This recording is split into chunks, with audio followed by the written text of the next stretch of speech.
of the matter is what makes a great comedy special is if 100 people talk at the same time that you talking, are you saying something different than them people are saying? No. Because if you are, then you deserve a special. Katt Williams has a rare and razor-sharp gift, using laughter as a weapon to expose what the entertainment industry desperately tries to keep hidden. Most people know Steve Harvey as America's beloved everyman, the polished TV host, the wise family figure, the man who turns life's hardest lessons into punchlines we all nod along to. He has built an empire on warmth, relatability, and carefully crafted charm. But what if that perfectly packaged image is not the full picture? What if the man behind the smile has been hiding something far more complicated beneath the surface? Secrets that directly contradict everything his public brand stands for. Katt Williams is done holding back. He is ready to say out loud what many in the industry have whispered for years. What is coming is not just gossip. It is the kind of truth that makes the whole story finally make sense. The reveal starts now. This is like Steve Harvey telling people he used to be homeless. That's my story. That's not his story. Steve Harvey wasn't never homeless. When Mark Curry was touring with him 25 years ago, he was making $3,000 a show in cash and doing 5 shows a week. The rivalry between Katt Williams and Steve Harvey has been burning strong since 2008. To truly understand what is at stake, we need to go back to where the spark first ignited. It started when Williams boldly threw down the gauntlet, publicly declaring that he would dethrone Steve Harvey as the undisputed king of comedy during a New Year's Eve show they were both headlining. The challenge was loud, deliberate, and impossible to ignore. Just days before the event, Steve appeared on Jamie Foxx's radio show, claiming he intended to take the high road and rise above the noise. But then Jamie Foxx did something that changed everything.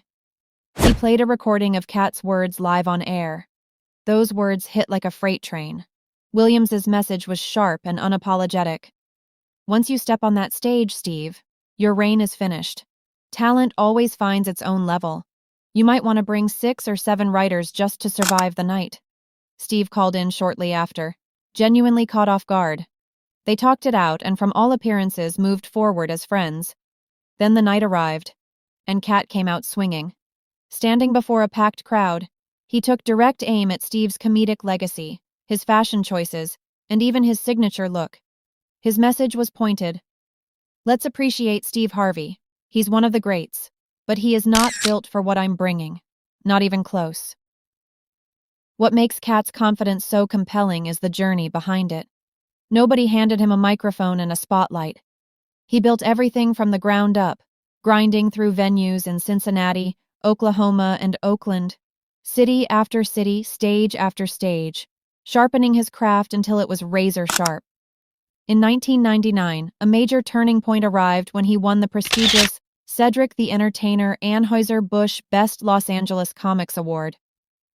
By 2002, he was electrifying audiences as Money Mike in Friday After Next, and shortly after became a fan favorite on Nick Cannon's wildly popular Wild 'N Out. Katt Williams earned every single inch of his platform. Same Steve that went to go watch Mark Curry do his whole sitcom and then stole everything Mark Curry had. Now Steve got a sitcom where he the principal and he wear a suit and then he gets this high top fade, making all black men think he got the best lineup in the business. Now turning to Steve Harvey, a man the world knows as the ultimate family figure. Polished, warm, always ready with wisdom wrapped in a punchline. But according to Katt Williams, the version of Steve that America has fallen in love with is a carefully engineered illusion. Behind that illusion is a very different man. Katt's central claim is direct. Steve Harvey is a fraud. The most revealing evidence does not come from critics or colleagues. It comes from the people who work alongside him every single day. A leaked internal memo, allegedly written by Steve himself, offered a jarring glimpse behind the curtain. The instructions to staff were blunt. Do not come to my dressing room unless invited. Do not approach me while I'm in the makeup chair unless I specifically ask to speak with you. Do not take offense to this new way of doing business. It is for the good of my personal life and enjoyment. For a man whose entire brand is built on warmth and relatability, those words land like a hard contradiction. This was not an isolated incident.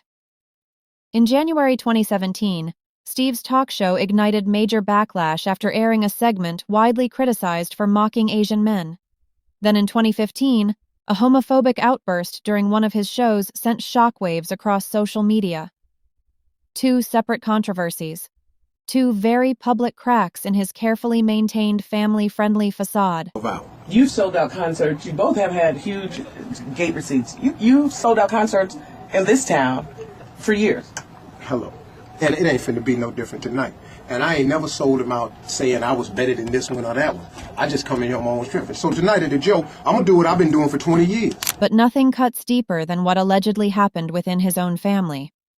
Ex-wife Mary Harvey broke years of silence in 2013, stepping forward with stunning accusations, pointing directly at Steve for emotional abuse, conspiracy against her legal rights, violation of custody agreements, and the alleged abduction of their son Winton in 2005 when the boy was just 8 years old. Steve reportedly took the boy without her consent and blocked her from seeing him during court-mandated visitations. Mary described the pain as so profound and relentless that it nearly destroyed her, claiming Steve Harvey had, in her own words, murdered her soul. She filed a $60 million lawsuit, which was ultimately dismissed on jurisdictional grounds. A former partner, Terry Smith, also took legal action and authored a book titled Men Will Lie When the Truth Will Do, a title that speaks for itself, containing details that directly threatened Harvey's clean-cut, faith-driven public image. Looking at the full picture, the leaked memo, the public controversies, the serious family allegations, and the ongoing legal battles, Katt Williams' claims become increasingly difficult to dismiss. The question he has been raising for years remains wide open. Is Steve Harvey truly who the world believes him to be? Or has everyone simply been watching a very convincing performance? Hello guys, my name is Harvey and my channel name is Icon. Here I upload all the favorite videos of Kevin Hart, Net Media, Steve Harvey and all the favorite videos I upload here. And I'm very kindly subscribe my channel, support me if you like my videos. First I was on Bollywood, then I come up and then family but English content. That's why I upload here all English language, all content in English language. That's why I'm requesting you kindly follow and subscribe my channel that I can continue my work, and this will be my motivation and all. So I'm requesting you